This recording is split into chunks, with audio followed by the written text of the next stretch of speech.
ალმეიდას ვეკითხებოდი ხოლმე, რომ აი რომელი უფრო მაგარი ფეხბურთელი იყო, რომ ანუ რიკერმე თუ ვერონი თქო რა. ეგ შედარება ჩვენც ხო, ქონია. ანუ აი ეს ვიჯეკი ვეკითხებოდი და არაო, ისა. ანუ რიკერმე უფრო აი როგორი იყო, იცი აი გვასვენებდაო. ხო. ბურთით, ანუ ისეთი მაგარი იყო და ვერონისთვის გვიწევდა ძალიან ბევრი გვერბინაო. თან მაგას ისეთი პოზიცია ქონდა, რომ სულ უნდა ჩაეშალა მიეცა, ანუ ან ისეთი იყო რა და აი ამაგორ კითხვას ანუ ესე კი რიკელმე ვეკითხა ფაქტობრივად. ხო, ანუ ეს მივიდა მე და ეს ყამათობდი. ამას ვერონი უყვარს ძალიან რა.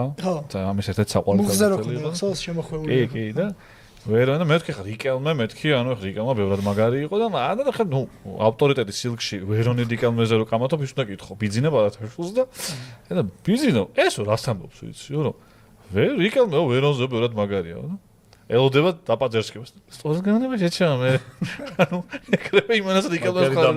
ეგრევე და ვერონი რატო გირჩევდა? ვერონი არა ისა.